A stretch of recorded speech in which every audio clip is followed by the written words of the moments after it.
Jaya Radha Madhava Kunya Bihari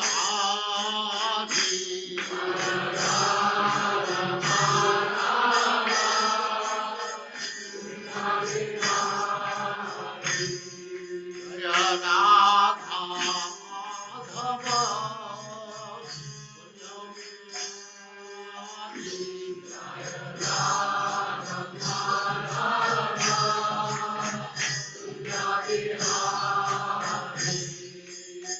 Gopi Jana Vallabha Girivaradhari Gopi Jana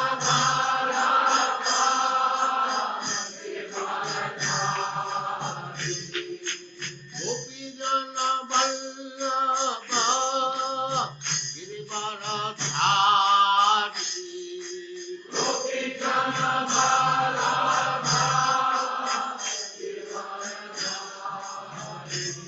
Jaya Radha Madhava Kunja Bihari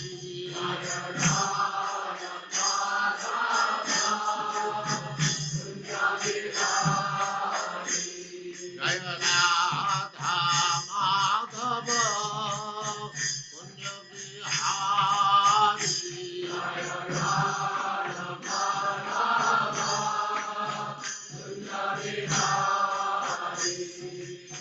Gopi Jana Vallabha Girivaradhari Gopi Jana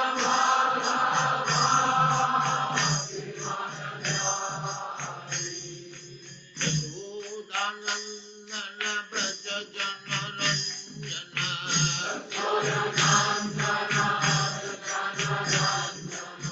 Yashodanandana Braja Jana Ranjana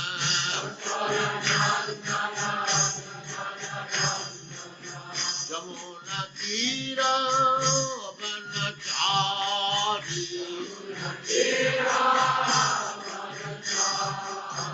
Jamuna Tira Vanachari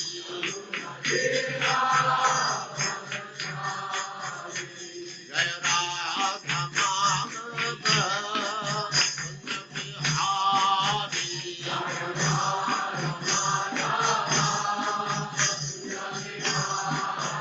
Jaya Radha Madhava Kunja Bihari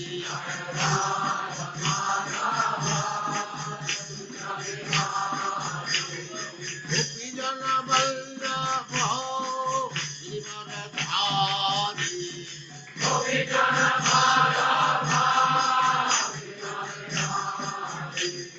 Gopi Jana Vallabha Girivaradhari Gopi Jana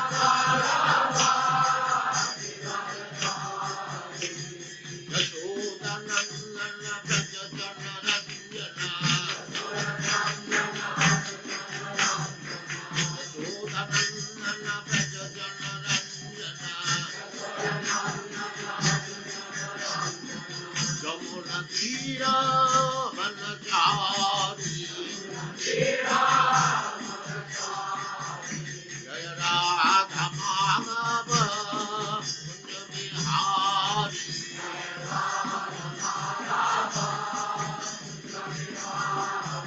Jaya Radha Madhava Kunja Bihari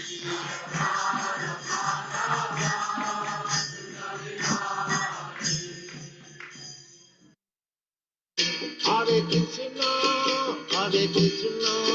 Krishna Krishna Hare Hare Hare Rama Rama Rama Hare Hare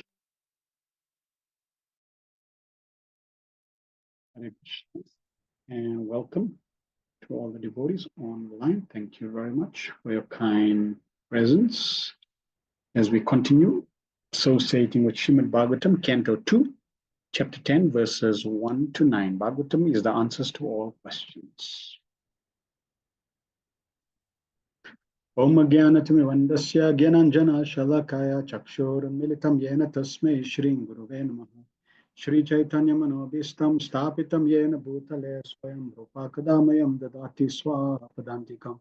Vandeham Shri Guru Shri Utapada Kamalam Shri Gurun Vaishnavamscha Shri Rupam Sagrajatam Sagana Raghunatham Mitam Tam Sajivam Sadvaitam Savadutam Parijana Sahitam Krishna Chaitanya Devam Shri Radha Krishna Padan Sadhana Lalita Shri Vishnakan Vitamscha He Krishna Karuna Sindho Dina Bandho Jagatpate Gopesha Gopika Kanta Radha Kanta Namastute Tapta Kanchana Gourangi Radhe Vrindavaneshwari Vrishabhanusute Devi Pranamami Hari Priye Vanchakalpata Rubhyascha Kripa Sindhu Devacha Patitanam Pavinebhyo Vaishnavebhyo Namo Namo Shambhadaya Krishna Prasthaya Bhutale Shri Mate Bhakti Vedanta Swami Niti Namine Namaste Saraswati Deve Gauravani Pracharine Nirvishesa Sunyavadi Pastatyada Satarine Jai Shri Krishna Chaitanya Prabhu Nityananda Shri Advaita Gadadhar Shivasri Gaura Bhakta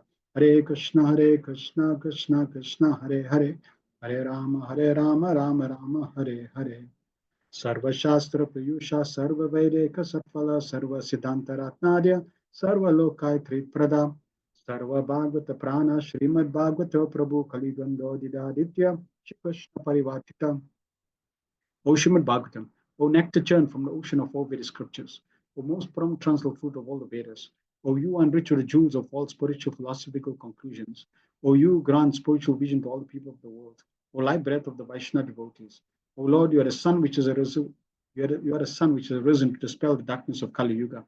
You are actually Lord Krishna who has returned amongst us.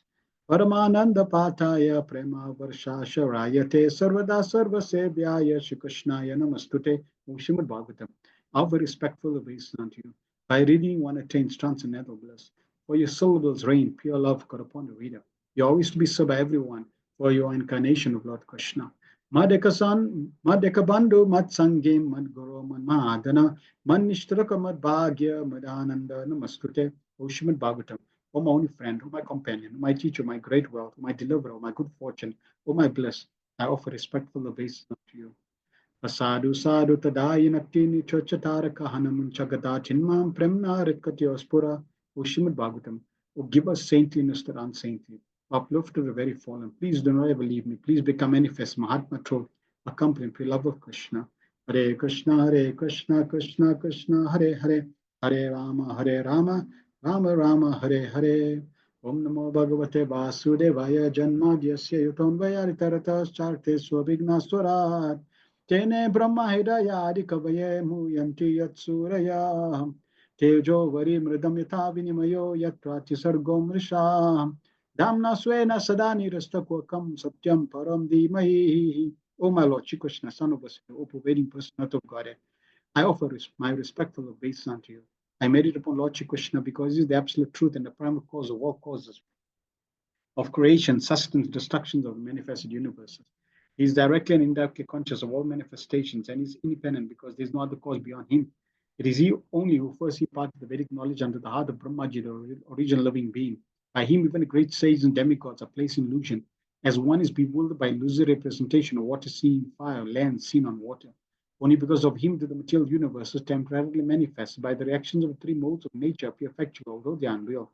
I therefore meditate upon him, Lord Shri Krishna, who is eternally existing in a transcendental abode, which is forever free from illusory representation of the material world. I meditate upon him, for he is the absolute truth.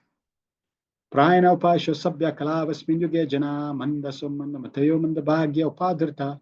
O learned one, in this age of Kali, men but short lies. They are quarrelsome, lazy, misguided, unlucky, and above all, always disturbed. Narayana Namaskritya Narachevam Narottamam Devim Saraswatim Vyasam Tato Jay Mudirayat. Before reciting the Srimad Bhagavatam, which is the very means of conquest, one should offer respectful obeisance unto the personality of Godhead Narayan, unto Nar and Narayan Rishi, the super Muslim being, unto Mother Saraswati, the goddess learning, and unto Shila Vyasada, the author. Savaipum Saparodharmo Yato Bhaktira Dokshaja Haituka Prati Yata Yatma supersedity, supreme occupation dharma of all humanity, that by which man can attain to loving devotional service unto the transcendent Lord. Such devotional service must be unmotivated and uninterrupted to completely satisfy the self. Vasudeva Bhagavati Bhakti Yoga Prayojita Janaya Chusava Ragyam Jnanam Chayadhaitukam. By rendering devotional service on the person of the God Shri Krishna, one immediately acquires positive knowledge and detachment from the world. Vedanti tattva evidence tattvam yashkanana dvayam brahmeti paramatmeti bhagavaniti sabhyate. Learned transcendentals know the absolute truth called as non-dual substance Brahman Paramatma Bhagavan. Shru Shru Shoshadananasya Vasudeva Kataruchisyan Mahatsevaya Vipra Punyarthi Nishevanat. Outwise one says, by serving those devotees are completely free from all vice, great services done. By such service, one gains affinity for hearing the of Vasudeva. Shranmutam Swakata Krishna Punya Shravana Kirtana Ryadantastoya Badrani Vidunati Suritsatam. Shri Krishna, the personality of Godhead, who is Paramatma, supersoul in everyone's heart, in the benefactor of the truthful devotee, cleanses desire for material enjoyment. The heart of the devotee is developed the urge to hear his messages, which are in themselves virtues when properly heard and chanted. Nasta Prayashu Badreshu Nityam Bhagavata Sevaya Bhagavatu Tamasloke Bhaktir Bhaviti Neshtaki. By regular attendance in the class from the Bhagavatam and by rendering of service to the pure devotees, all that is troublesome to the heart is almost completely destroyed. And love is service under the personality of Godhead, whose praise with transcendental songs is established as an irrevocable fact. Etavan Sankhya Yoga Bhyam Swadharmam Parinishtaya Janmalabha Paraspum Sam Ante Narayana Smriti.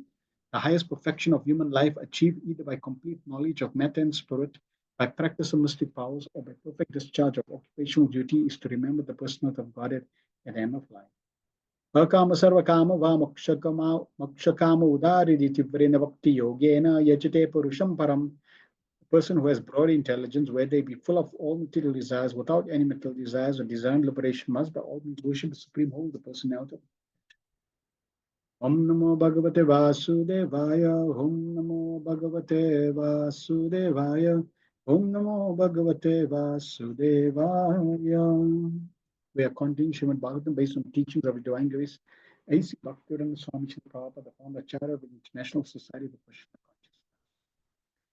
Hare Krishna and welcome again.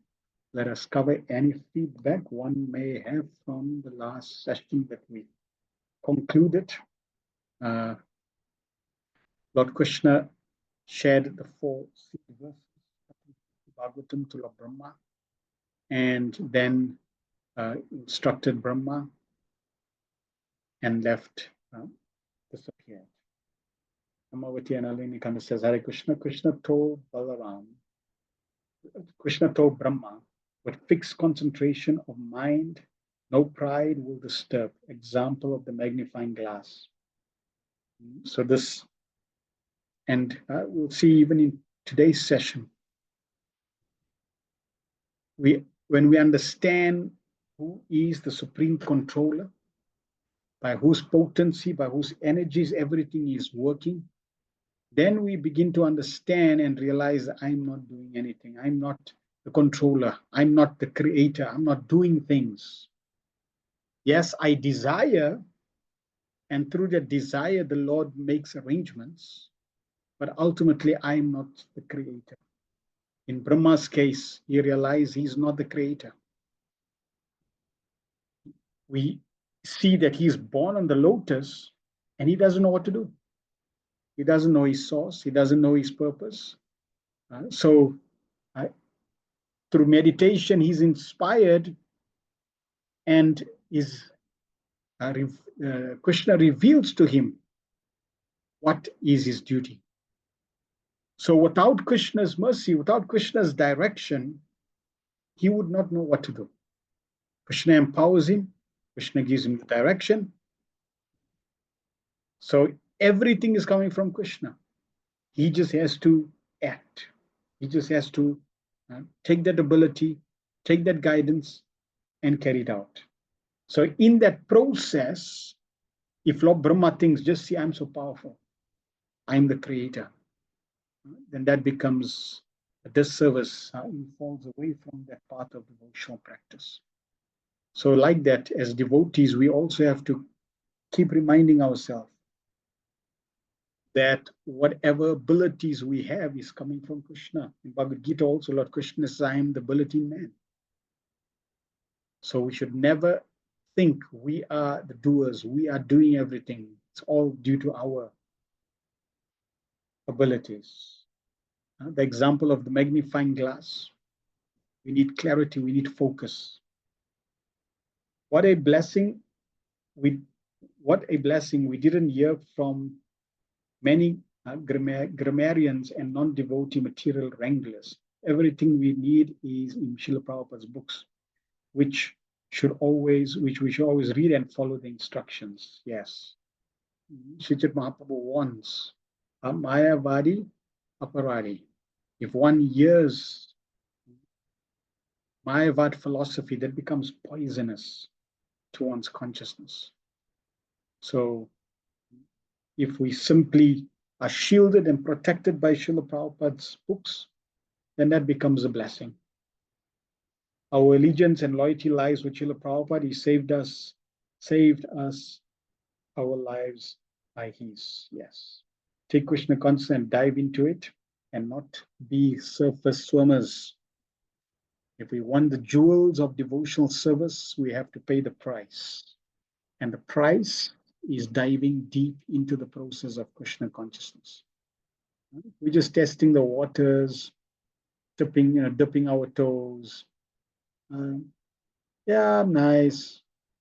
But if we really want to get the full benefit, we have to really take this process seriously.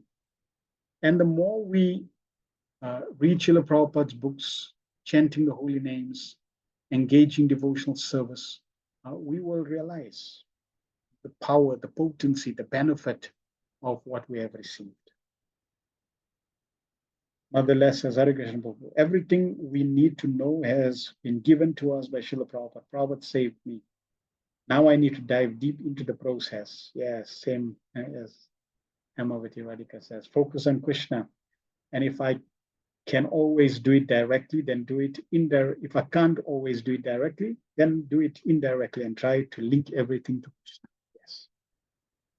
Somehow or other, connect everything to Krishna. And in today's verses, we will understand why. Okay, thank you. Let us begin. So we are now starting the last chapter of second canto. Srimad Bhagavatam is the answer to all questions. And in this first section, we're going to hear the 10 characteristics of a Mahapurana. And these are the 10 characteristics which are described in the Puranas, that any scripture, any Purana that describes these 10 subjects, that Puran is classified as a Mahapurana. Not every Purana describes all 10 subjects. Some will describe creation, some will describe subcreation, some will describe protection. So different topics are discussed in different Puranas. But if there's one Purana that discusses all 10, then that becomes Mahapurana. And Srimad Bhagavatam discusses all these 10 subjects. Sarga, creation of the universe. Then Visarga, should be number 2. Subcreation. Sthana, maintaining the planetary systems. Poshana, protection of devotees. Uti, the creative impetus of karma. Then Manvanta, the reigns of Manu. Ishanukata, the science of God. Nirodha, annihilation. Mukti, liberation. And finally, Ashraya, Samambona. And we also heard about these 10 subjects in the first canto as well. Text 1. Shri Shuka Uvacha Atra Sargo Visargascha Stanam Poshanam Uttaya Manvantare Shanu Kata Nirodha Muktirashraya. Sri Sukadeva Goswami said, In Srimad Bhagavatam, there are 10 divisions of statements regarding the following: creation of the universe, subcreation, planetary systems, protection by the Lord, the creative impetus, the change of the manus, signs of God, returning home back to Godhead, liberation, and samam bonum. Text 2. Dasamasya vishuddhyartham na na navam nam iha lakshanam varnayanti mahatmana shrute chanjasa. To isolate the transcendental, to isolate the transcendence of the samam bonum, the symptoms of the rest are described sometimes by Vedic inference, sometimes by direct explanation, and sometimes by summary explanations given by the great sages. So, to isolate the transcendence of the samam bonum, to present the Supreme Lord, to focus on the Supreme Lord, to direct one's attention to the Supreme Lord, to reveal to everyone how all these other aspects are dependent on the Supreme Lord, who is described as the summum bonum, ultimate. All these different subjects are described in different ways in different scriptures. 3. Bhuta matendriyam diyam janma sarga udarita brahmano guna vaishamyat visarga purusha smrita. The elementary creation of 16 items of matter, namely 5 elements: fire, water, land, air, and sky, sound, form, taste, smell, touch, and the eyes, ears, nose, tongue, skin, and mind, is known as sarga, where subsequent resultant interactions of the modes of material nature is called visarga. So sarga is primary creation, visarga secondary creation. Primary creation involves the creation of all the different elements required for this material creation, and then visarga is the secondary creation related to the modes. Prabhupada in the purport says, in order to explain the 10 divisional symptoms of the Srimad Bhagavatam, there are 7 continuous verses. The first of these under reference pertains to the 16 elementary manifestations of earth, water, etc., with material ego composed of material intelligence and mind. The subsequent creation is a result of the reactions of the above mentioned 16 energies of the first Purusha, the Mahavishnu incarnation of Govinda, as later explained by Brahma in his treatise Brahma Samhita 547 as follows. Yakaranarna jajale bhajati sma yoga nidram ananta jagadanda saromakupa adara shaktim avalyam vyaparam swamurtim govindamadi purusham tamaham bhajami. The first incarnation, the first Purusha incarnation of Govinda, Lord Krishna, known as the Mahavishnu, goes into a yoga nidra mystic sleep, and innumerable universes are situated in potency in each and every hair hole of his transcendental body. As mentioned in the previous verse, one must refer to the Vedic conclusions, Shruti Tena, to understand how the creation is made possible from the Supreme Personality of Godhead directly by manifestation of his particular energies. Without such a Vedic reference, the creation appears to be a product of material nature. This conclusion comes from a poor fund of knowledge. From Vedic reference, it is concluded that origin of all energies, namely internal, external, and marginal, is the Supreme Personality of Godhead. And as explained herein before, the illusory conclusion is that the creation is made by inert material nature. The Vedic conclusion is transcendental light, whereas the non-Vedic conclusion is material darkness. So very, very clear. Prabhupada is making very clear. If we do not take the Vedic conclusion, we will come to a conclusion, no doubt. We will come to a conclusion, which Prabhupada says non-Vedic conclusion, which is in material darkness, illusory conclusion. And the illusory conclusion will just bewilder you even more. It will allow you to think, wow, we have actually come up with the perfect conclusion of how creation began. And they will give you some theory. But that theory, that knowledge is in the realm of darkness. Knowledge of ignorance. And under that ignorance, you will be thinking you're very intelligent, you've solved the problem. But as soon as intelligent people start asking questions, they start poking holes.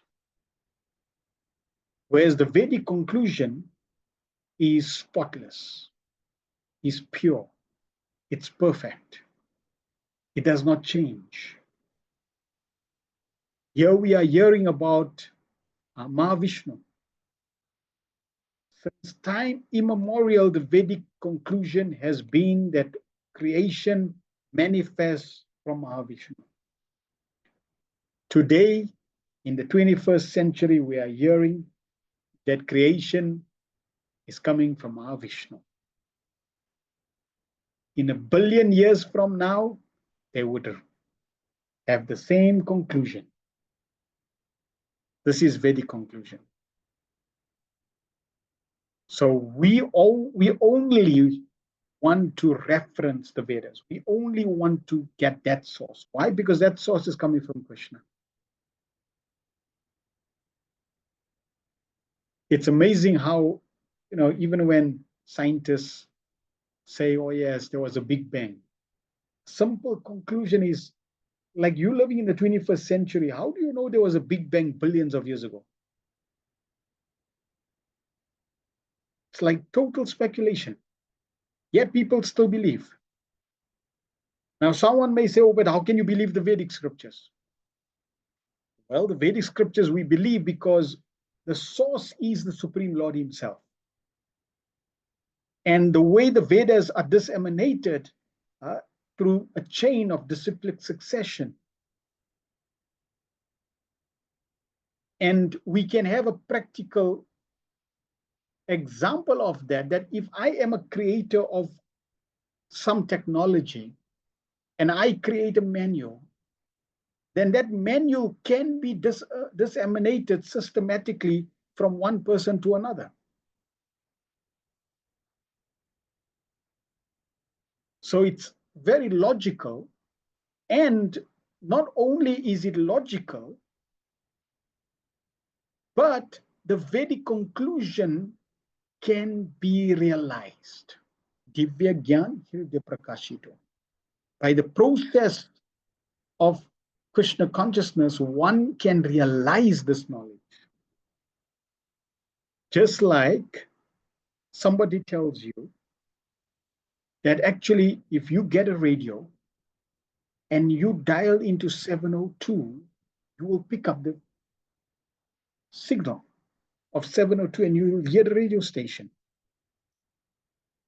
So you cannot say, well, I don't believe that. Well, you haven't tested it out. So you can go get a radio, dial 702, and you will find that it picks up. So you've verified, you've realized that, yes, it's true. There's validity in that original statement. Similarly, Everything the Vedas say is not dogmatic and can be realized. Whereas if you had to ask the scientists, okay, so you say the Big Bang, can I see that? Can I verify that? And there is no process. But from the Vedas, yes. The internal potency of the Supreme Lord is identical with the Supreme Lord, and the external potency is enlivened in contact with the internal potency. The parts and parcels of the internal potency which react in contact with external potency are called the marginal potency or living entities. Thus, the original creation is directly from the Supreme Personality of Godhead or Parabrahman. And the secondary creation as a reactionary result of the original ingredients is made by Brahma. Thus, the activity of the whole universe has started. So, Lord Brahma also shared this point with Narad Muni, that I'm only a secondary creation. I take what is created by the Supreme Lord, and then with that, I create the West. Text 4. Stitir Vaikunta Vijaya Poshanam Tad Anugraha Anugraham Manvantarana Sadharmam Utaya Karma Vasana. The right situation for the living entities is to obey the laws of the Lord and thus be in perfect peace of mind under the protection of the Supreme Personality of Godhead. The Manus and their laws are meant to give direction in life. The impetus for activity is the desire for fruitive work. All these 10 subjects that we are now hearing about, the first 2 we already heard, Sarga and Visarga, primary creation and secondary creation. These 2 forms of creation have a purpose. And what is the purpose? The purpose is described here. The right situation for the living entity is to obey the laws of the Lord. And if they obey the laws of the Lord, what is the result? Thus be in perfect peace of mind under the protection of the Supreme Personality of God. As soon as we deviate from this, there is no peace of mind. There is no protection from the Supreme Lord. And in order to guide the living entities in this direction, the Manus and their laws are meant for us. Robert's purport.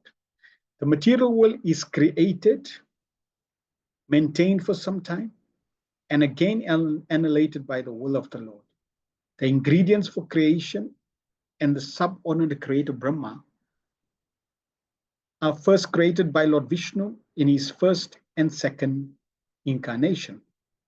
The first Purusha incarnation is Mahavishnu. The second Purusha incarnation is Garbhodakasaya Vishnu, from whom Brahma is created. The third Purusha avatar is Kshirodakasaya Vishnu, who lives as the supersoul of everything in the universe and maintains the creation generated by Brahma. Shiva is one of the many sons of Brahma, and he annihilates the creation. Therefore, the original creator of the universe is Vishnu, and he is also the maintainer of the created beings by his causeless mercy. As such, it is the duty of all conditioned souls to acknowledge the victory of the Lord and thus become pure devotees and live peacefully in this world where miseries and dangers are always in existence. So very nice. Srila Prabhupada is writing. As such, it is the duty of all conditioned souls. We are all conditioned souls. To do what? To acknowledge the victory of the Lord What does it mean to acknowledge the victory of the Lord? Please type in the chat. What does it mean to acknowledge the victory of the Lord?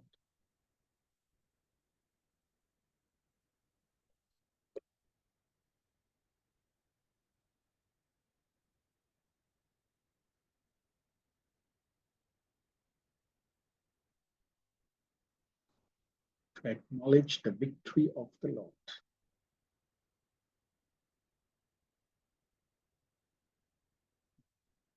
It is a duty of all conditioned souls to acknowledge the victory of the Lord. Anyone? Yes, Amadachana Siddhi says to glorify Him. Like we say, Haribol, Param Vijayate Shri Krishna Sankirtan, Jai. So, to glorify the Lord, this is what we are meant for. We are meant to hear and broadcast the glories of Krishna. And by doing this, we become pure devotees. And then we can live peacefully in this world, where miseries and dangers are always in existence. So this is really the true peace formula. In a place where peace is not possible. Only when one comes to one's original constitutional position, then there is peace. Otherwise, there will always be misery and danger.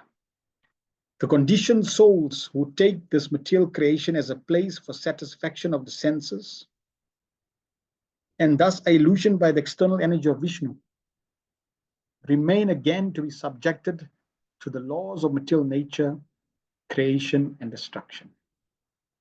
So this cycle, as long as you want to enjoy separately from Krishna, you're going to be caught in the cycle. In Bhagavad Gita, it is said that the beginning from the topmost planet of the universe down to the lowest planet, Patalaloka, are all destructible, and the conditioned souls may travel in space, either by good or bad work or by modern spacecraft, but they are sure to die everywhere, although the duration of life in different planets is different. So even if you can go to the moon planet and a Mars planet and start a new colony there, no problem. Go ahead. You're still going to die. And that aspect of death, that's is really this spike in the wheel. That's the problem. That's the pinprick. That's the issue. Because no matter how glorious my life is, no matter how much fame, adoration, prestige I've accumulated, no matter how perfect my relationships are, no matter how wondrous and perfect my life is in every aspect, in every regard, the fact that I need to die means an end to everything. And that is a problem for the living entity, because the living entity by nature is eternal. Therefore, we are seeking eternal life, eternal situations, eternal relationships. So Prabhupada making the point, even if you travel to any planet and you can settle down, you are going to die. Implication, as intelligent beings, we need to solve death first and foremost. You may get some issue, some problem, some difficulty, some illness, and that you can tolerate. Krishna says, Martas Pashas to Konte, that you tolerate, because there's up and downs will always come. But what we should not tolerate is dying. We need to solve, we need to find a solution to death. Robert continues. The only means to attain eternal life is to go back home, back to Godhead, where there is no more rebirth as in the material planets. All right, so I need to find a solution to death. Great. How do I find a solution to death? Well, Prabhupada suggesting there is only one solution, unfortunately. And well, you could say fortunate, unfortunate. Because fortunately, there's only one solution means you don't need to worry about multiple solutions, multiple processes, multiple instructions, one solution. And what is that one solution? Going back to Godhead. Why? Because if you go back to Godhead, there's no rebirth there, problem solved. The conditioned souls, being unaware of this very simple fact, because of getting the relationship with the Lord of Vaikuntha, try to plan out a permanent life in this material world.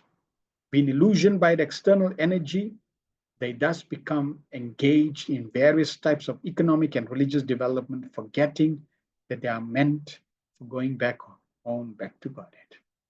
This forgetfulness is so strong due to the influence of Maya that the conditioned souls do not at all want to go back to Godhead. By sense enjoyment, they become victims of birth and death repeatedly and thus spoil their human lives, which are chances for going back to Vishnu. And we see this is the reality of the situation around us. People have no clue. And even if we try to present to them, they're not interested. The influence of material energy is so, so powerful. We also have to be very careful. Now we are aware, and therefore we have to constantly be in the fire of Krishna consciousness. We have to constantly be in good association that remind us. Because if you stay too long away from Krishna consciousness, you can also be covered. Who can give us an example to show the power of the material energy, that if you stay too long away, the material energy can overpower you and convince you that you, this body, and being in this body is the best thing that could ever happen to you, and there's no pleasure greater than what you have. Any examples come to your mind? There's one very graphical example of how the material energy actually overpowers even great personalities. Starts with I.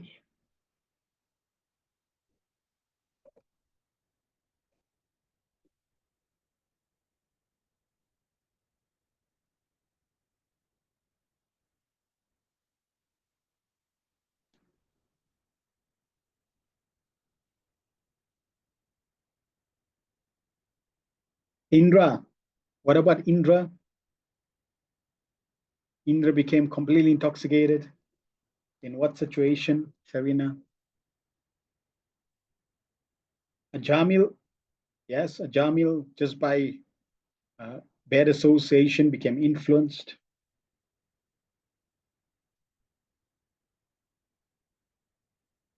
What situation was Indra in?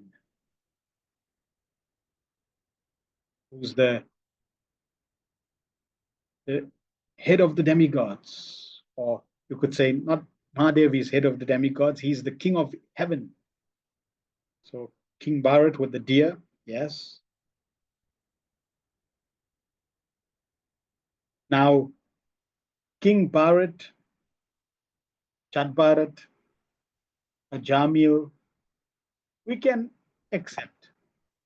Consider Indra, he's the king of heavens. And king of heavens, Indra, was cursed to become a boar, pig. And after his sentence as a pig, in a pig's body, Lord Brahma came to take him back to become Indra. And Indra in the body of the pig said, no, I'm happy here. It's all nice. I just see, I got such a nice body. And just see, I got a nice, beautiful, sweet, pink wife. And look at my cute little piglets, children, so wonderful.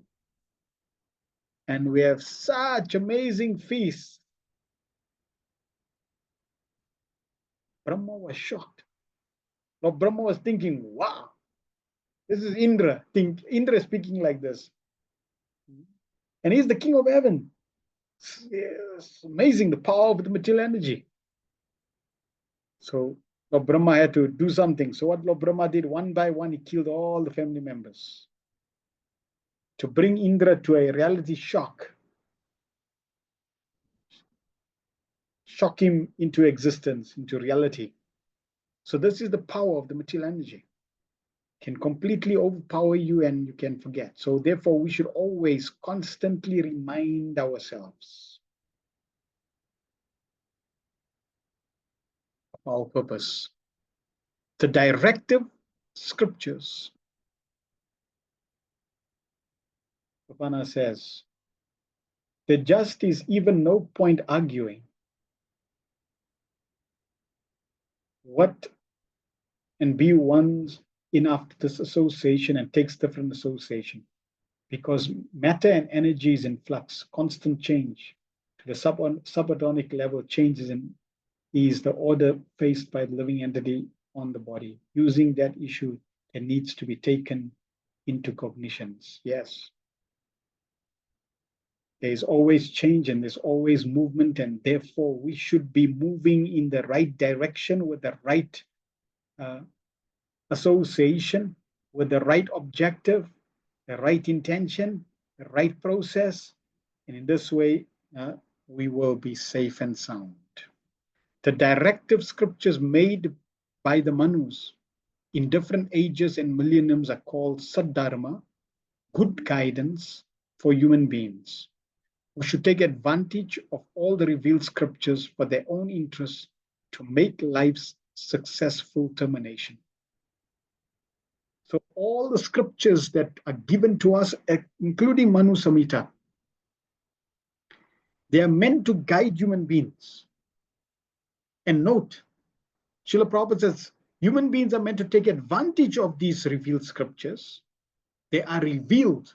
It's a revelation. It's not somebody's dogma, somebody's speculation. No, it's revealed scriptures. So intelligent human beings take advantage of these scriptures to do what? Not to become successful in material life. Like people will take yoga, they'll take Ayurveda, they'll take all these different, knowledge from different scriptures to become perfect, healthy and perfect in material life. No. Prabhupada is saying, take advantage of these revealed scriptures to make life's successful termination. The material is owned like that. What's the goal of your life? To terminate my material life. This is success. Because you need to go back to the spiritual world. It's not to extend, it's not to perfect. Perfecting material life means perfecting birth, death, and old age. What perfection is that? Perfecting material life means I want to perfect this environment where I can keep getting dukhala and mashashatam, miseries, one after another. What perfection is that?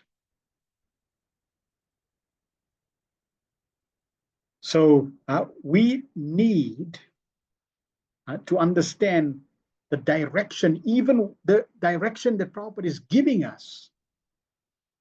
Yes, we have a duty in this material world And that duty in relation to this material world should be secondary.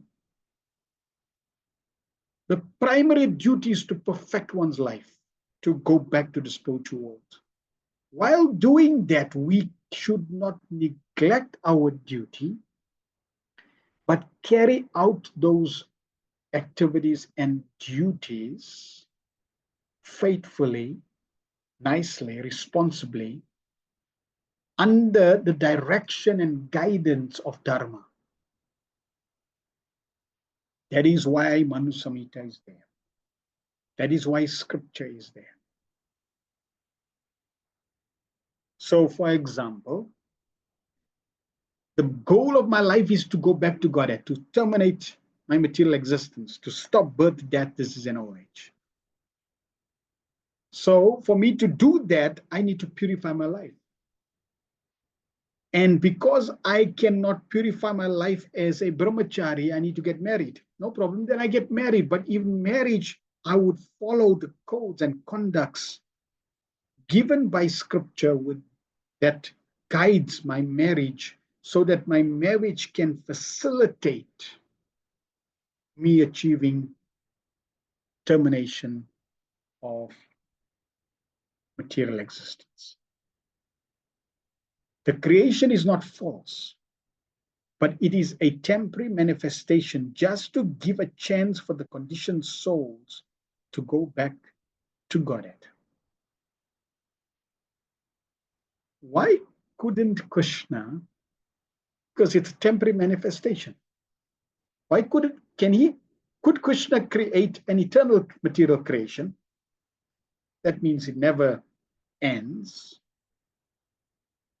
and it never recycles. Could Krishna have done that? And if Krishna could have done that, would that be good or bad? And why?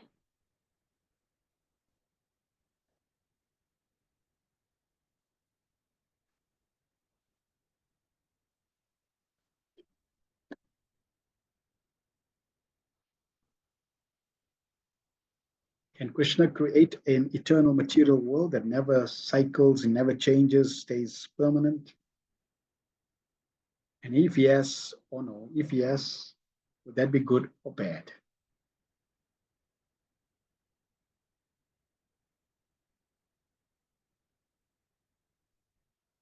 Hemavati Radhika says, Krishna can do anything. Yes. It would be bad because we would never learn the lesson. Yes. Mother says, yes, bad forever disconnected from Krishna, always in illusion.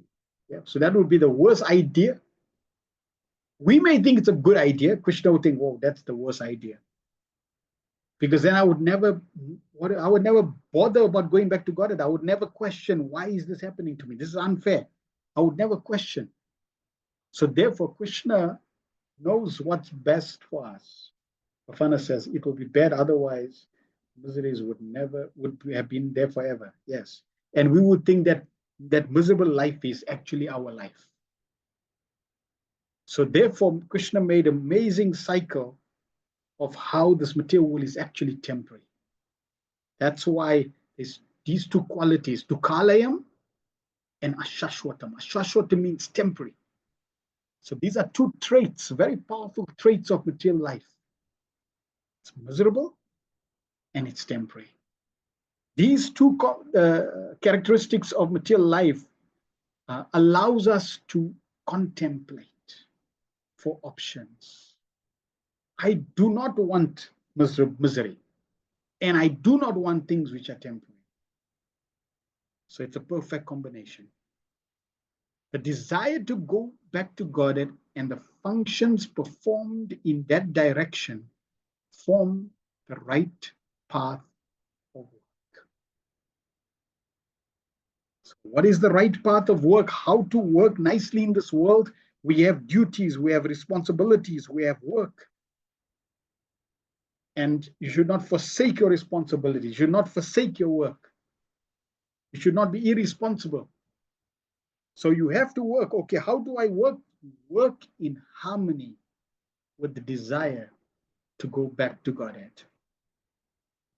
In this way, Your work now facilitates your desired objective. When such a regulative path is accepted, the Lord gives all protection to the devotees by his causeless mercy, while the non-devotees risk their own activities to bind themselves in a chain of fruitive reactions. And already we have two examples of this, Jad Bharat and Ajamil. They both were originally following this path. And by some unfortunate situation, they got misdirected. And because they got misdirected, see, Krishna did not forsake them. Krishna protected them. Whereas the non-devotees, if you're non-devotee, right, at the time of death, everything is gone. And you're completely under the law of karma, and karma takes care of you. Your fruitive activities, the law of karma, action and reaction takes care. And the law of karma and action and reaction doesn't say, oh, shame, poor friend, poor fellow, let's give him a chance. No. Whereas Krishna, he is kind-hearted. Oh, just see, Jad Bharat was trying to surrender to me and deviated. Okay, no problem. I'll help him. Oh, Ajamil, let me help him. The word Saddharma is significant in this connection.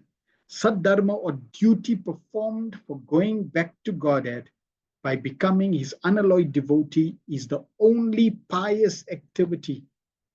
Other activities may appear to be pious, but actually they're not. It is for this reason only that the Lord advises in the Bhagavad Gita that one give up all so-called religious activities and completely engage in devotional service of the Lord to become free from all anxieties due to the dangerous life of material existence. See, Krishna in Bhagavad Gita, what does he say? Sarva dharman parityaja. Sarva, all. Dharman, religious codes, conducts. Sarva dharman parityaja, give up. So, Krishna is saying, give up all dharma. But which is the only dharma we should never give up? Saddharma.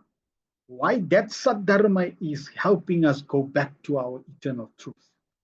So eternal dharma, that I should not give up. And what's the foundation? What's the basis of eternal dharma?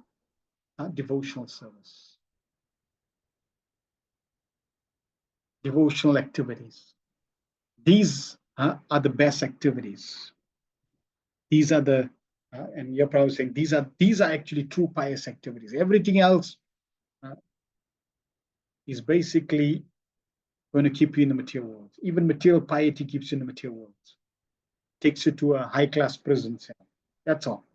But devotional service, this is what we should strive for. And therefore, in Bhagavad Gita, Krishna says, give up all dharma and surrender to me. That is the best activity.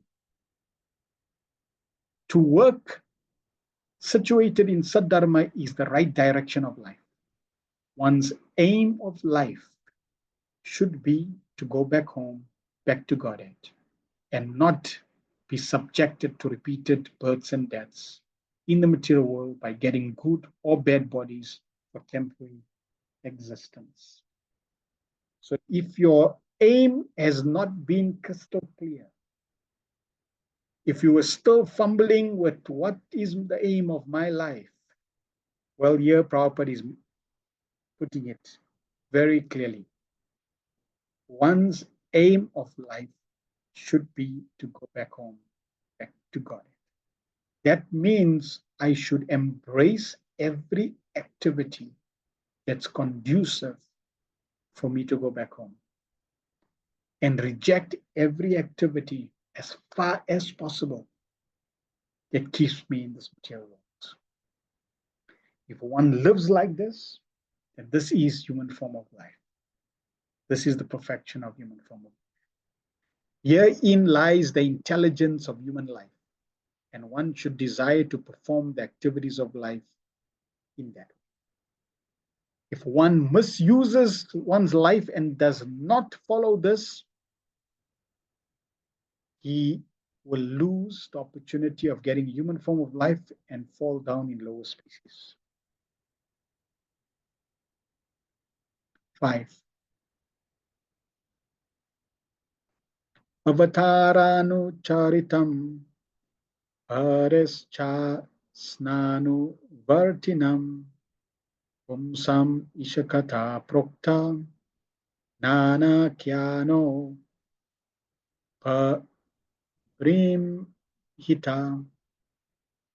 The signs of God describes the incarnations of the personality of Godhead and his different activities together with the activities of his great devotees. During the course of the existence of the cosmic manifestation, the chronology of history is created, recording the activities of the living entities. People in general have a tendency to learn the history and narrations of different men and times, but due to the lack of knowledge in the science of Godhead, they are not apt to study the history of the incarnations of the personality of Godhead. It should always be remembered that the material creation is created for the salvation of the conditioned souls. The merciful Lord, out of his causeless mercy, descends to various planets in the material universe, descends to various planets in the material world, and acts for the salvation of the conditioned souls. That makes the history and narrations worth reading. Srimad Bhagavatam offers such transcendental topics of the Lord in relationship with the great devotees. Therefore, topics of the devotees and the Lord are to be given respectful oral reception. So all the incarnations, innumerable incarnations come to this world to perform their pastimes. Why? All for the same objective, to help us return back to Godhead. How are they helping us? Well, one is they're giving directions through their pastimes. Just like Ramayan, Lord Ram is appearing to teach us how to behave, how to act. And the other is that when the Lord appears, he performs his pastimes and they get recorded for us to hear, to repeat, to give respectful oral reception to these activities. And when we give oral reception to these activities, it purifies our heart. It enlivens the soul. It gives direction. So in this way, the Lord is facilitating our journey through his pastimes, through his incarnations. 6. Nirodhasyanu shayanam atmana sahasaktibi muktir hitvan yatha rupam swarupena vyavasthiti. The merging of the living entity along with his conditional living tendencies, with the mystic lying down of Mahavishnu, is called the winding up of the cosmic manifestation. Liberation is the permanent situation of the form of which the living entity, after he gives up the changeable gross and subtle material bodies. As we have discussed several times, there are two types of living entities. Most of them are ever liberated, or nitya muktas, while some of them are ever conditioned. The ever conditioned souls are apt to develop a mentality of lording it over the material nature. And therefore, the material cosmic creation is manifested to give the ever conditioned souls two kinds of facilities. One facility is that the conditioned souls can act according to his tendency to lord it over the cosmic manifestation, and the other facility gives the conditioned souls chance to come back to Godhead. So after winding up the cosmic manifestation, most of the conditioned souls merge into the existence of Mahavishnu, personality of Godhead, lying in his mystic slumber, to be created again in the next creation. But some of the conditioned souls who follow the transcendental sound in the form of the Vedic literatures and are thus able to go back to Godhead, attain their original spiritual bodies after quitting the conditional, gross, and subtle material bodies. Material conditional bodies develop out of the living entity's forgetfulness of their relationship with Godhead. And during the course of the cosmic manifestation, the conditioned souls are given a chance to revive the original status of life with the help of revealed scriptures, so mercifully compiled by the Lord in his different incarnations. Reading or hearing such transcendental literatures helps one become liberated even in the conditional state of material existence. All the Vedic literatures aim at devotional service to the personality of Godhead. And as soon as one is fixed upon this point, he at once becomes liberated from the conditional life. So this is the pivotal point. When we are completely convinced, without doubt, that devotional service is my existence, then one starts to become liberated. It's only a question of time that my devotional service becomes free from ulterior motive and becomes constant. So the first point we need to be convinced is I am a servant of Krishna. That is my existence. And as a servant of Krishna, I'm meant to serve Krishna. When I'm fully convinced of this, then I start to act in that direction. So initially, it's temporary, it's short-lived, in the sense that my direct service is not continuous. And because of my impurities, impure heart, my conditional state, lust, anger, greed, jealousy, envy, madness, illusion, etc., my service is not completely pure. And the fact that I'm also in this material body means my service is tainted. But I'm convinced that I'm a servant of Krishna. So therefore, all I need to do is keep serving, keep striving. That way, I'll become purified. I hear, I chant, I serve, I'll become purified of my motives. And as I become purified of my motives, my conditioned nature, slowly I will transcend the bondage of gross and subtle body. And that way I'll be able to render more and more service until I become completely freed from the gross and subtle bodies. And now I'll be able to, as the spirit soul, completely, eternally, constantly render service to the Supreme Lord. Unmotivated, unconditional, uninterrupted. And then that platform is Susukartam. That platform is satisfying. That platform is liberation. All the Vedic literatures aim at devotional service to the personality of Godhead. And as soon as one is fixed upon this point, he at once becomes liberated from conditioned life. Material, gross, and subtle forms are simply due to the conditioned soul's ignorance. And as soon as he is fixed in devotional service to the Lord, he becomes eligible to be freed from the conditional state. This devotional service is transcendental attraction for the Supreme on account of his being the source of all pleasing humors. This devotional service is transcendental attraction for the Supreme. When we are situated like this, our attraction is in Krishna. We become attracted by anything connected to Krishna. Whereas those who are not situated in this situation, their life is focused primarily being attracted to material energy.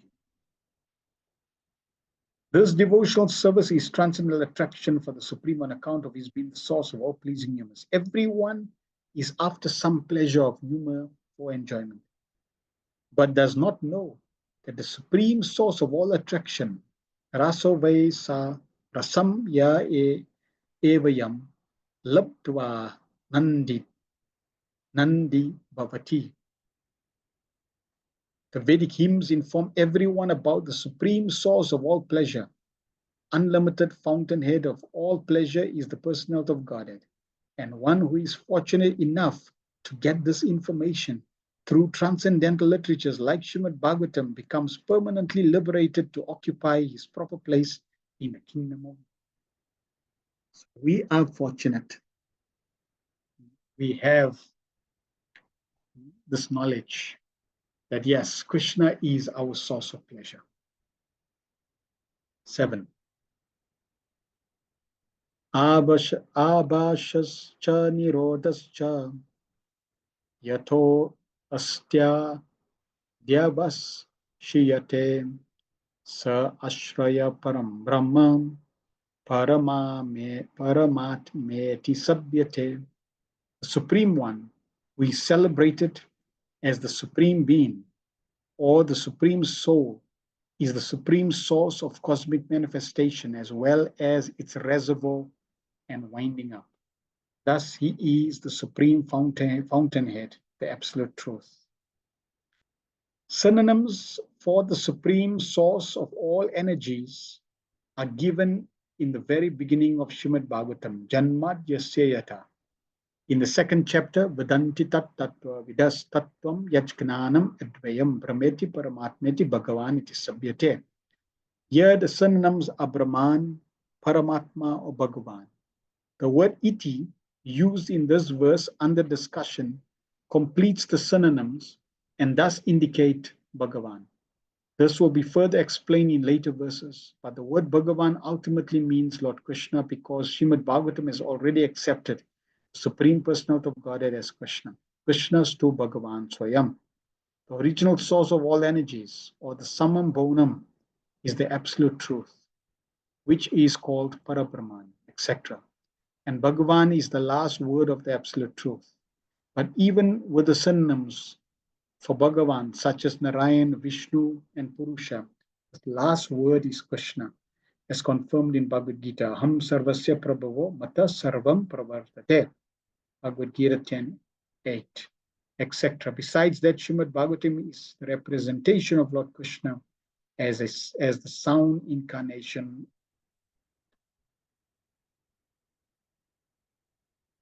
So, Brahman, Paramatma, Bhagavan, the Supreme Personality of Godhead,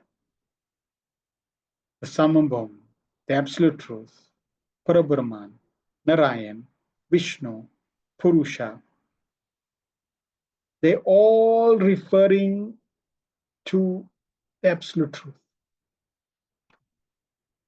the Supreme Personality of Godhead, in its different features. Now, if you take Vishnu, Vishnu expands from the Supreme Lord. And in this way, you can go higher and higher to the source of the expansions. And ultimately, you come to Balaram. And Balaram expands from Krishna. Therefore, Srimad Bhagavatam is making the point that Krishna is the absolute truth. Krishna is the ultimate truth. There is no higher expansion than Krishna. And in Bhagavad Gita, Prabhupada is making the point, quoting, that Krishna makes the same point. There is no truth superior to me. Aham sarvasya prabhava. There is no truth superior to me. Vishnu cannot say that. Even though Vishnu falls in the category of Vishnu Tattva, of the absolute truth. But Vishnu is an expansion of one of Krishna's features. Narayan is an expansion of Krishna's features, Krishna's form. Just like Krishna expands as Balaram, Balaram expands as the four Chaturvuya Vishnu forms, Sankarshan, Pradyumna, Aniruddha, Vasudeva. From that Sankarshan expands another Chaturvuya. From that Mahasankarshan, Mahavishnu comes. So in this way, there is an expansion that is manifesting. But if we keep tracking the expansion, who's expanded from, who's expanded from, who's expanded from, ultimately we come to Krishna. And there is no expansion from whom Krishna appears. Krishna is the source, the fountainhead, original candle. And that is the personality that Bhagavatam is presenting. Bhagavatam is that personality, and Bhagavatam is presenting the glories of that personality. Krishna swada mopagate dharmagnana dibisaha kalonastadrisham esha puranarko dunotita. Thus, by the general conclusion, Lord Krishna is the ultimate source of all energies. And the word Krishna means that. And to explain Krishna, the science of Krishna, the Srimad Bhagavatam has been prepared. In the first canto of the Srimad Bhagavatam, this truth is indicated in the questions and answers by Sutta Goswami and the great sages like Shaunaka. And in the first and second chapters of the canto, this is explained. In the third chapter, the subject is more explicit. In the fourth chapter, even more explicit. In the second canto, the absolute truth as the personality of God is further emphasized. And the indication is that the Supreme Lord Krishna. The summary of Srimad Bhagavatam in 4 verses, as we have already discussed, is succinct. This Supreme Personality of Godhead is the ultimate issue.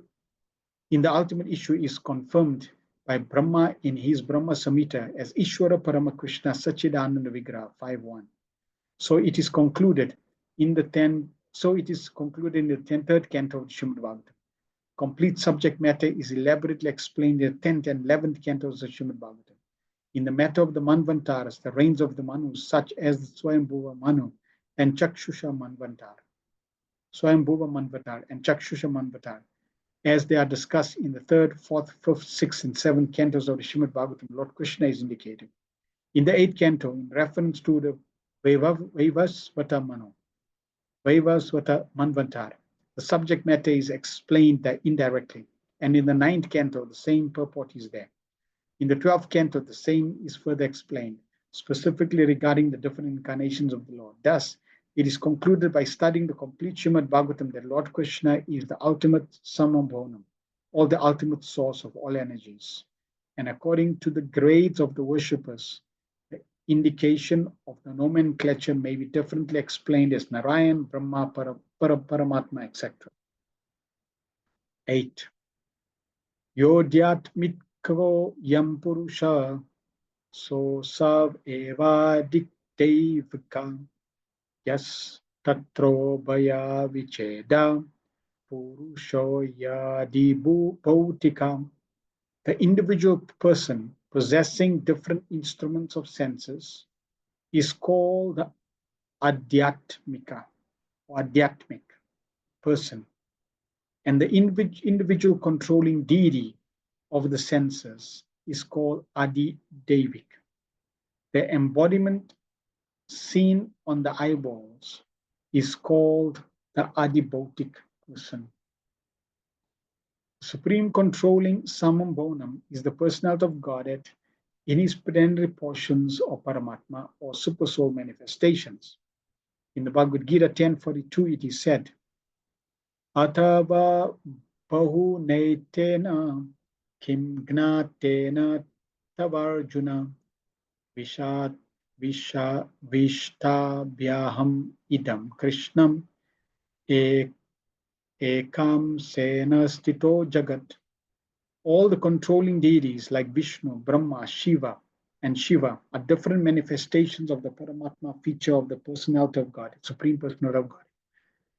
Shri Krishna, who exhibits himself in such manners by entering into each and every universe generated from him. But still, apparently, there are divisions of the controller and the controlled. For example, in the food controlling department, the controller of food is a person made of the same ingredients as the person who is controlled. Similarly, each and every individual in the material world is controlled by higher demigods. For example, we have our senses, but the senses are controlled by superior controlling deities. We cannot see without light, and the supreme control of light is the sun. The sun god is in the sun planet, and we, the individual human beings, or any other being on this earth, are all controlled by the sun god as far as our eyes are concerned. Similarly, all the senses we have are controlled by the superior demigods, who are also as much living entities as we are.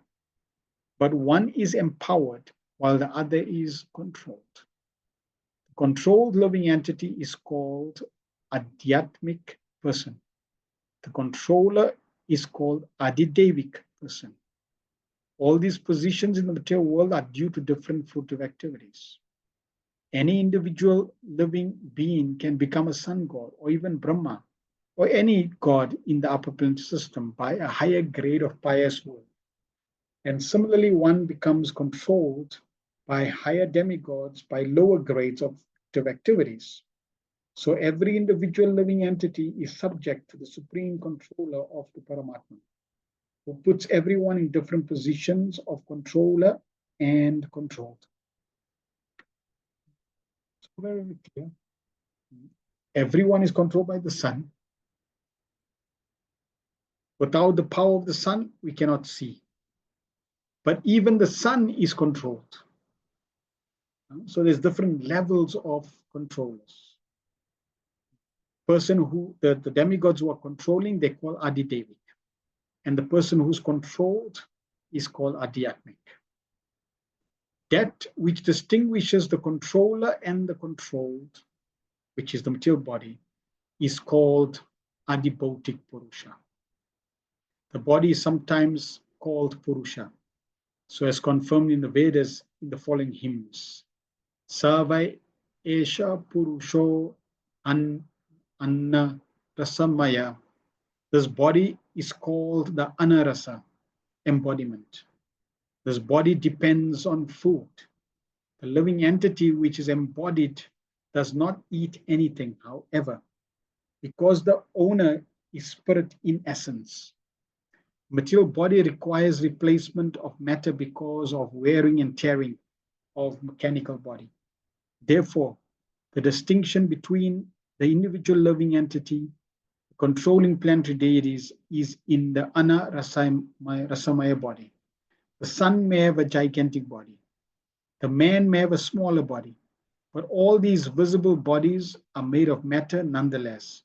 The sun god and the individual persons who are related as the controller and the controlled are equivalent spiritual parts and parcels of the Supreme Being. And it is the Supreme Being who places different parts and parcels in different positions. And thus the conclusion is that the Supreme Person is the shelter of all. Text 9.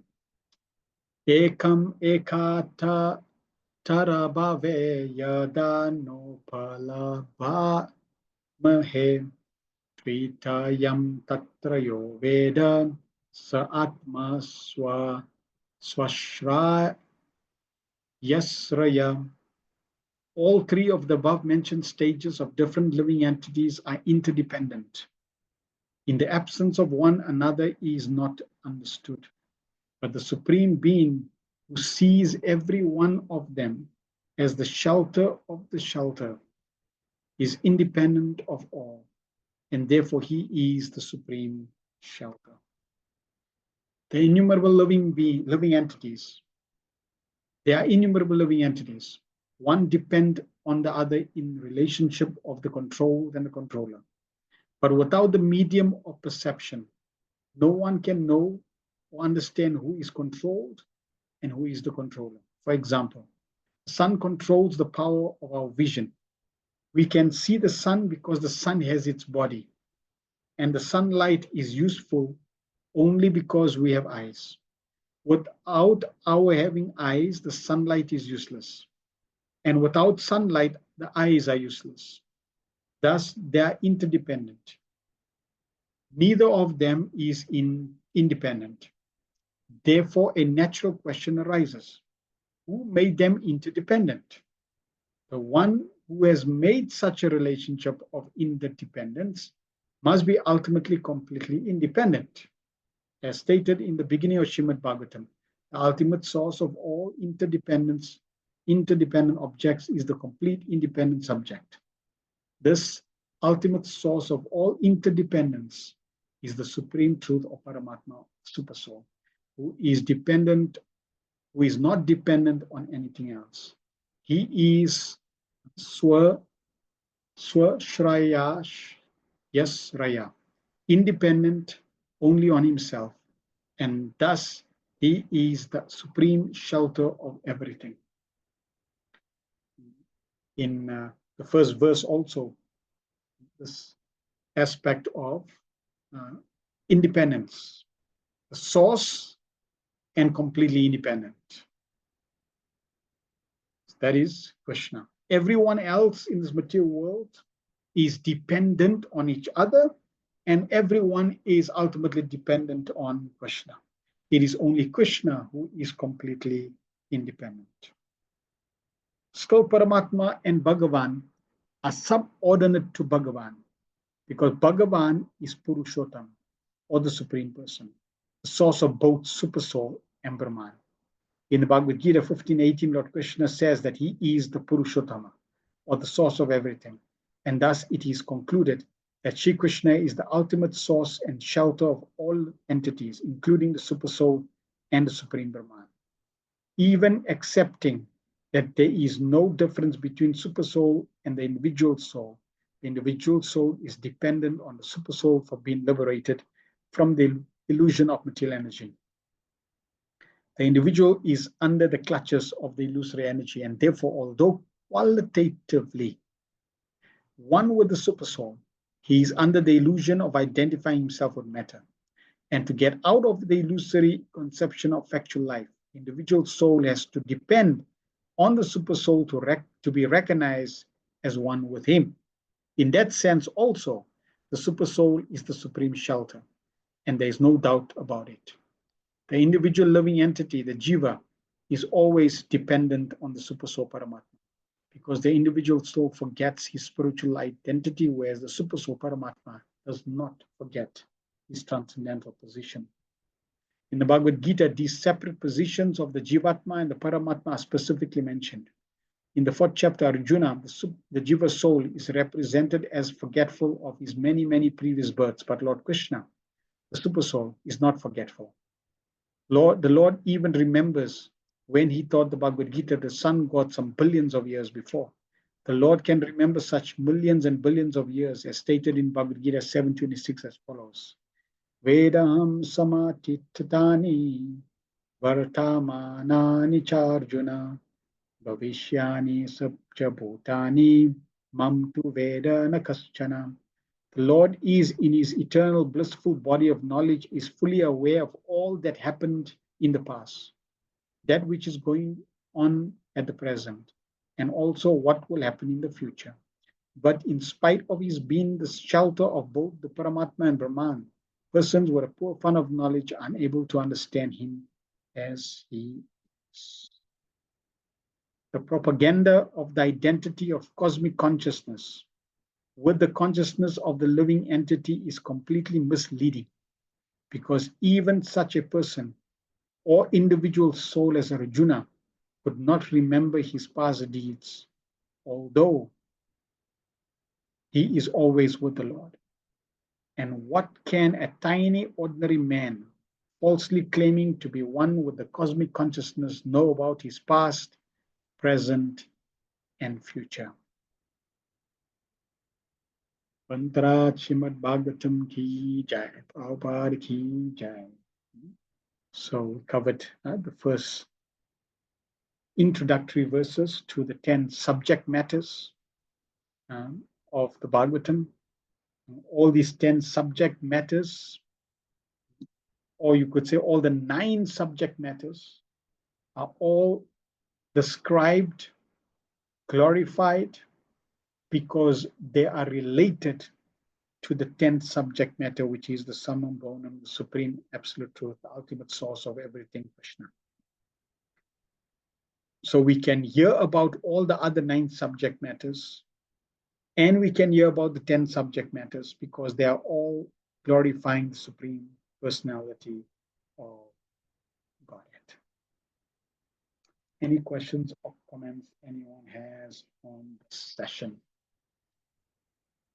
that introduces the 10 subject matters?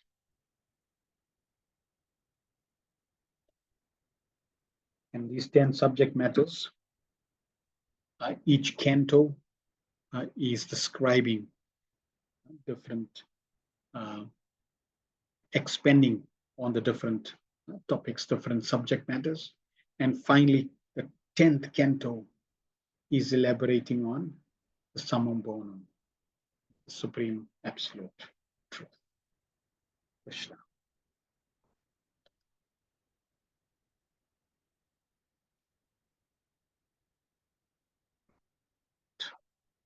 Good. So today was very straightforward. Emma Elegance. Thanks, Prabhu, for the wonderful class. Mother Madhuri for the stunning pictures. So nice to hear Srimad Bhagavatam. Can't believe it's already done. Want to hear more and more. Yes. It's like today was, we just went through and it's already half an hour left for 6 o'clock. So yes. And next week there will be no session. We'll have the session the week after.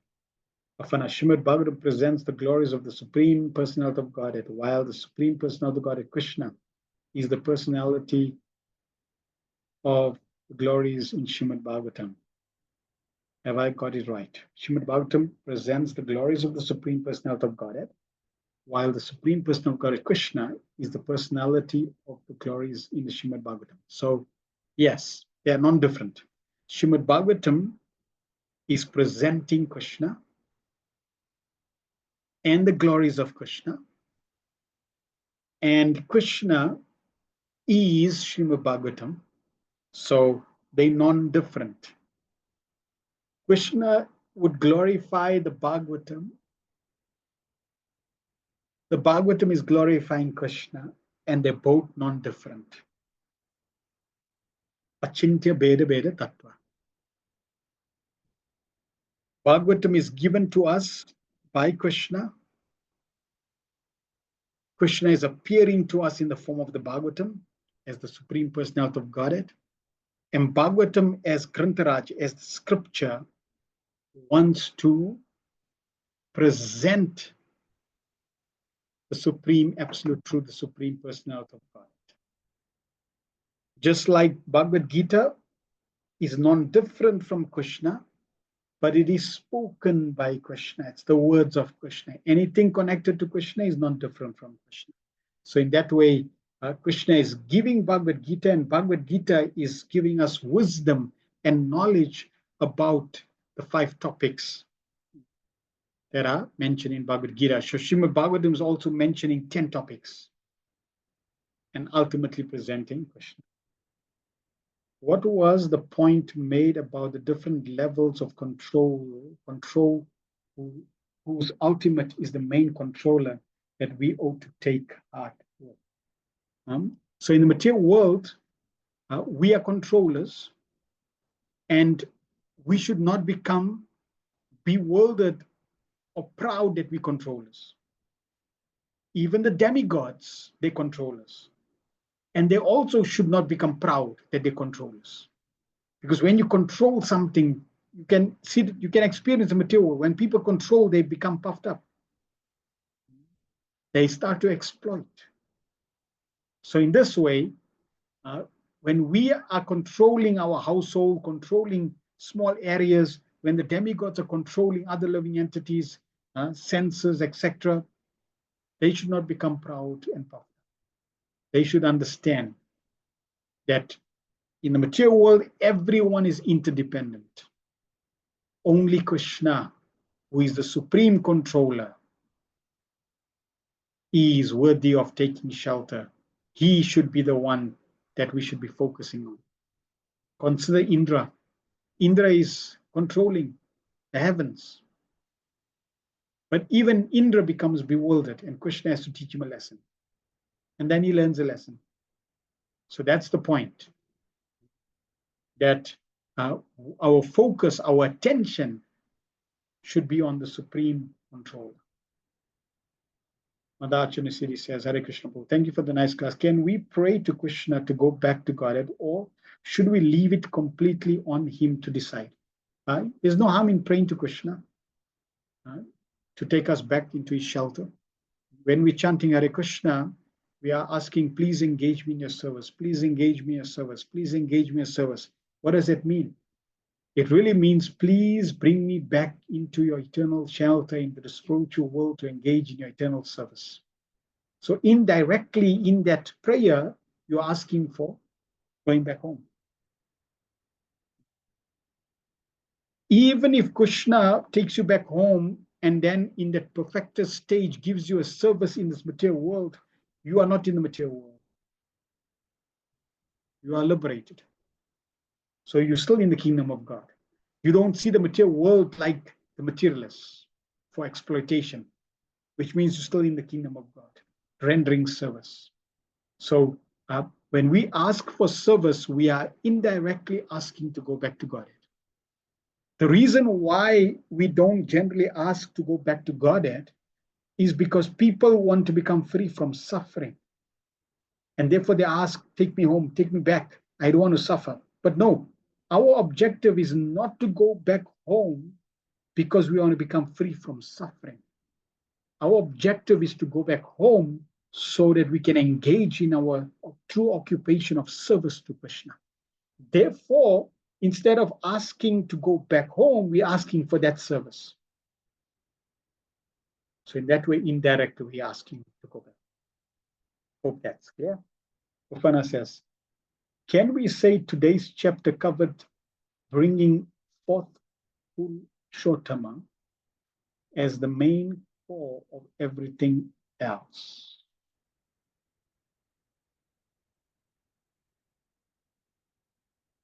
Bringing forth Purushottama as the main core of everything else. Yes. Which means bringing forth the summum bonum, which is the source of all energies as Krishna.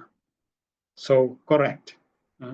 And these verses that we covered, you'll see if you are attentive in every verse or in every verse and every purport, Prabhupada was relating all the 10 subjects